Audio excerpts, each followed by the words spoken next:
안녕하세요. 더 나은 침 연구소 소장 정다운입니다. 2019년 8월에 인터넷 강의를 오픈한 뒤로 많은 분들께서 성원해 주셔서 그 뒤로 질문과 답변을 통해 많은 내용들을 서로 공유하고 토론하고 했었는데요. 인터넷 강의 론칭 1년을 맞이해서 그간 업계 관련해서 추가된 내용들을 제가 별도의 동영상으로 좀 준비해 봤습니다. 이 내용이 여러분 진료하시는 데 도움이 되시기를 바랍니다. 그리고 인터넷 강의 1년을 맞이해서 인터넷 강의 자료집을 새로 제 인쇄하게 됐는데요. 하면서 그 요통, 어깨, 무릎, 경추까지 전체적인 내용을 한 권으로 만들었고 그 안에 현재 내용 일부 들어가 있기 때문에 기존 들으셨던 분들은 제가 별도의 파일로 드릴 거고 새로 들으시는 분들은 기존 이 자료집에서 이 내용을 참고하실 수 있을 겁니다.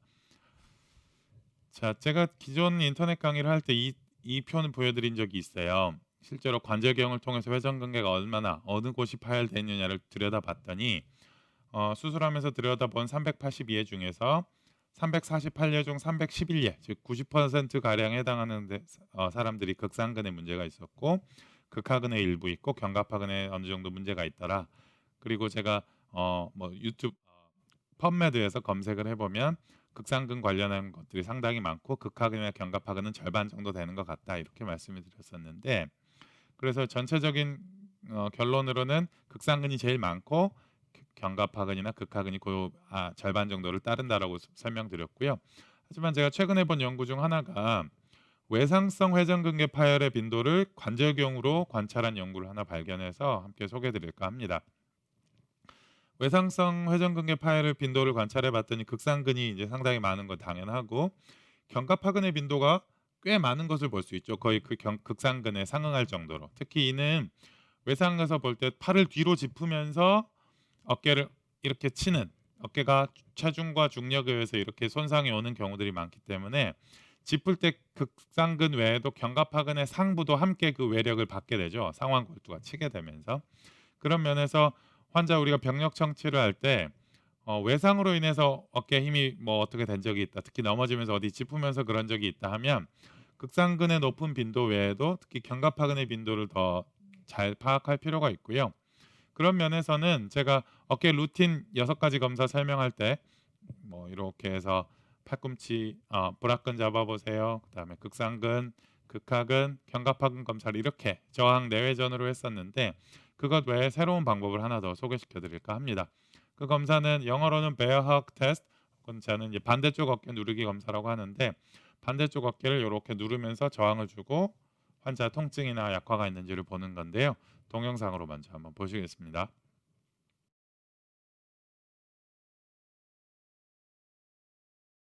이렇게 5초간 버티세요. 네, 그래서 보시다시피 기존의 검사 앞으로 나란히 해서 환자는 나란히 있고 저는 벌려보는 그 검사보다 견갑하근을 볼 때 조금 더 정확할 수 있고 혹시나 특히 외상성 볼 때 그리고 내가 진료하는 데가 나는 견갑하근 문제가 잘 안 보이던데 그런 경우라면 이 검사에서 방금 보여드린 검사로 좀 바꿔보시는 건 어떨까 싶기도 하고요. 이 검사의 특징을 조금 더 설명드리면 먼저 기본적으로는 견갑하근 상부에 특히 외상으로 올 때 병변이 많다 그랬으니까 그걸 더 자세히 보는 방법 중 하나고요. 방법은 보여드린 바 같고 결과는 뭔가 통증이 있거나 근력 저하가 있으면 이상 반응으로 봅니다.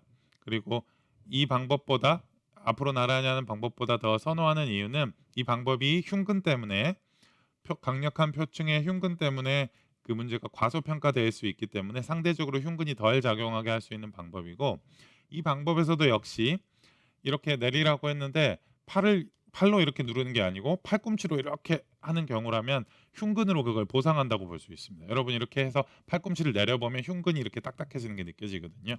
그런 면에서는 환자에게 이 수평을 잘 유지하면서 이걸 누르라고 지시하는 게 정확하겠습니다. 그리고 기존 연구에 의하면 정확도는 민감도가 19에서 82%, 특이도가 99%까지 보고된 아주 좋은 검사 중 하나고요. 견갑학은 볼 때 그래서 제가 지난번 인터넷 강의에서는 박수를 뒤로 10번 쳐보세요 이런 것도 설명드렸는데 그것도 굉장히 좋은 검사 중 하나고요. 또 몇 가지 더 설명드릴까 합니다. 특히 리프트 오프 테스트는 제가 지난번 강의에서도 설명드린 바 있는데 환자 등 뒤로 해서 뒷짐지고 이렇게 떼지를 못하면 이건 견갑하근의 파열을 의심해야 되고 뗄 때 제가 저항을 주는 방식으로 검사를 할 수 있고요. 벨리 프레스 테스트라는 건 제가 환자가 배꼽을 누르게 하고 저는 그걸 저항을 주는 방식으로 해서 견갑하근의 작용을 볼 수 있고, 이 검사가 흉근의 작용을 배제하는 데 좀 더 도움이 된다고 알려져 있고, 여러 가지 방법이 환자 따라 이게 더 양성인 사람, 다른 검사가 더 양성인 사람이 좀 다르기 때문에 환자에 따라서 좀 선별해서 사용해야 될 것 같고요. 기본적으로는 베어헉 테스트를 사용합니다. 그래서 제가 조금 더 보완해서 어깨 6가지 루틴 검사를 동영상으로 준비해 봤으니까 한번 보시죠.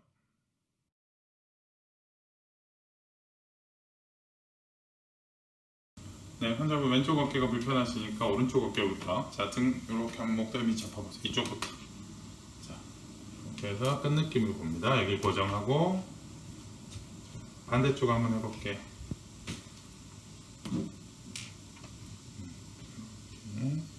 아래로 보라칸 잡듯이 이렇게 한번 올려볼게요. 여기까지 반대쪽 해보세요. 네, 여기까지. 자, 극상근 볼게요. 이렇게 놓고 30도 정도 꺼내서, 자, 5초간 딱 버텨보세요. 놓고 극하근 볼게요. 이렇게 놓고 그대로 5초간 버티세요. 큰 통증 없고요. 자, 견갑하근 볼 때는 자, 이렇게 놓고요. 여기 제가 손 밀어 올릴 테니까 이대로 딱 버티세요. 자, 5초간 버티십시오. 특별히 통증 없고요. 반대쪽 볼게요. 그대로 버티세요. 특별히 통증이 없습니다. 그리고 자, 힘 빼세요. 이제 힘 빼시고 끝까지 밀어 넣어보고요. 자, 통증 있는 쪽도, 네, 됐습니다. 이렇게 하면 어깨에 대한 기본적인 검사가 끝납니다. 이렇게 해서 어깨 6가지 검사를 기존의 방법대로 하셔도 되지만, 견갑하근의 진단 빈도가 나는 상대적으로 낮은 것 같다 생각되시거나, 아니면 외상성으로 뭔가 환자가 왔을 때는 이렇게 베어헉 테스트를 해보시는 것도 도움이 될 것 같습니다.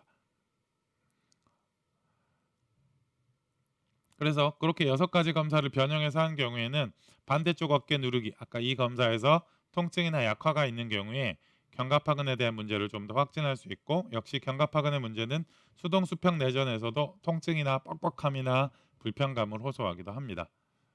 그래서 실제로 치료하는 모습을 한번 보실 텐데요. 이 환자 같은 경우에 MRI로 이미 슬랩 병변하고 견갑하근 문제를 가지고 왔던 환자인데, 임상 증상상으로도 수동수평 내전에서 통증이 있고, 이렇게 눌렀을 때도 불편감이나 통증을 호소하고 뭔가 끝범위에서 통증을 호소하던 환자였어요. 그래서 앞통이 여기 있어서 견갑하근 앞통점을 사이에 두고 위쪽에 침을 3개, 아래쪽에 침을 3개 해서 거기다 전침을 제가 그 건 방향으로 2개를 나란히 걸었고요. 약침이나 봉침이나 자아가 약침 등 할 때에는 손바닥이 위로 가게 놓고 거기다가 소결절을 잡아서 그 주변에다가 흩뿌리듯이 여러 군데로 나눠서 주입하는 방식으로 치료해 볼 수 있을 겁니다.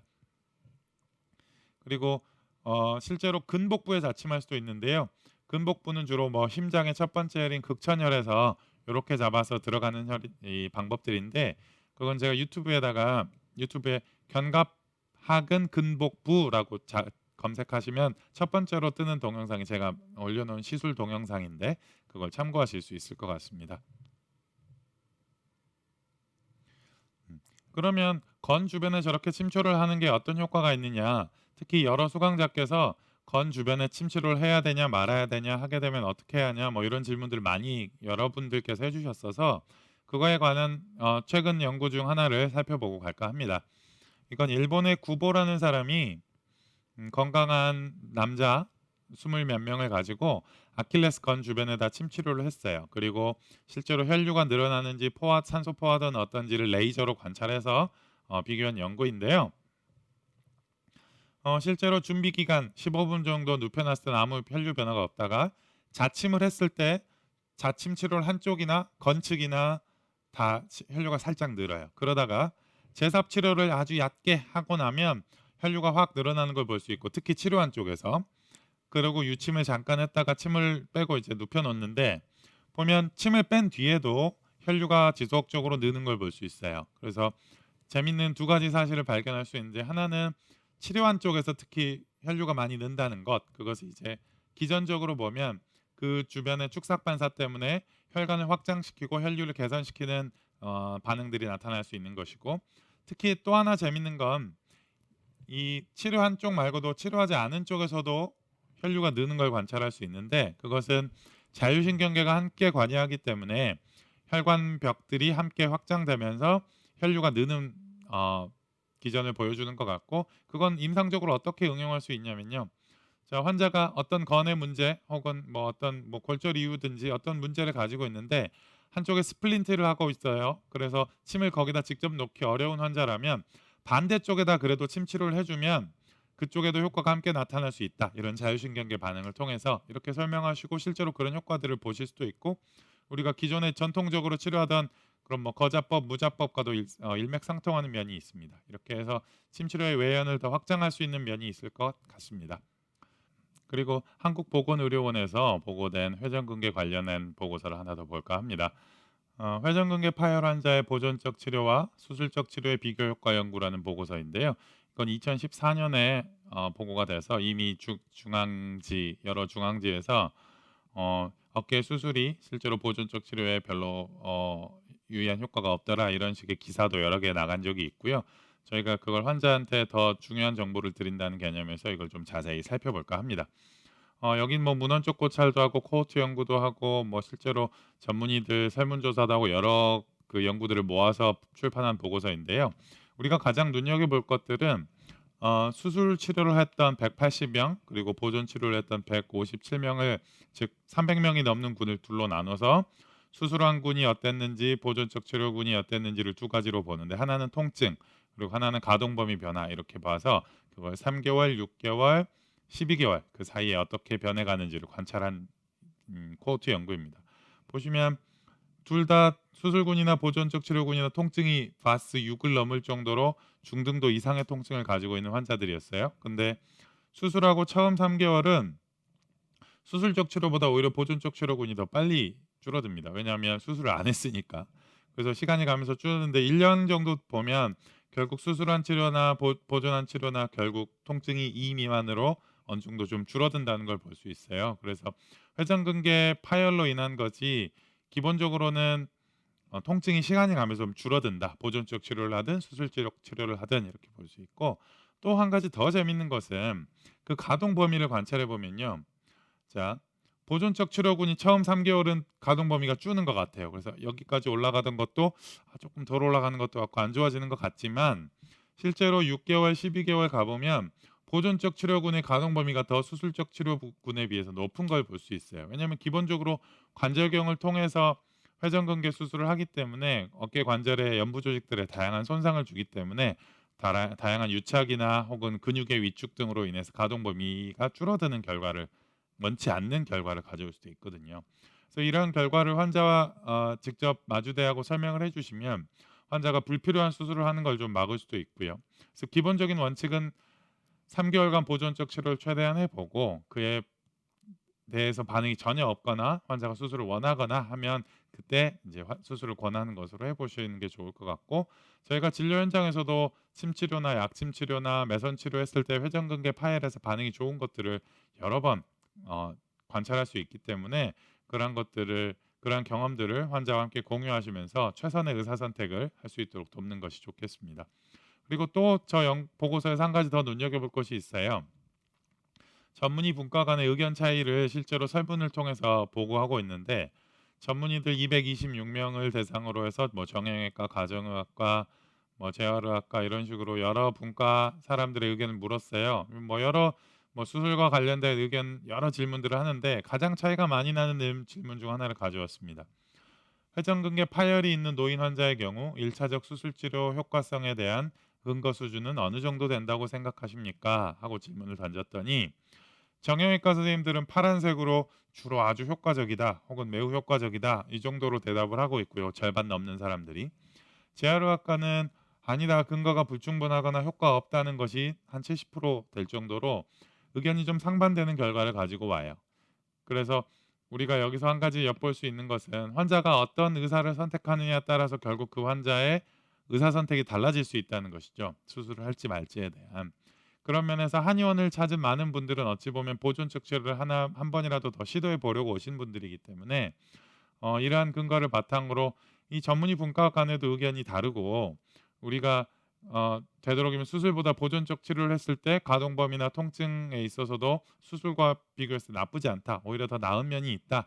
이런 식으로 환자에게 보존적 치료의 중요성에 대해서 설명을 드릴 수 있을 것 같고 이를 통해서 환자들이 더 나은 선택을 의사 선택을 할 수 있으면 좋겠습니다. 이런 결과들 보면 한의사들이 앞으로 더 많은 어깨를 더 잘 치료해야 된다는 면에서 어깨가 좀 무거워지기도 하는데요. 이 보고서에서 나온 청구 결과들 보면 보존적 치료 전체에서 한방 치료가 차지하는 비율이 37% 남짓됩니다. 3분의 1 정도 되는 거죠. 그래서 더 많은 환자들이 어깨가 아팠을 때 한의원을 찾고 더 나은 치료를 받아서 수술 없이도 기능 회복과 통증의 감소를 경험할 수 있으면 좋겠습니다. 앞으로 더 많은 분들이 우리를 통해서 웃음을 되찾을 수 있기를 바랍니다. 감사합니다.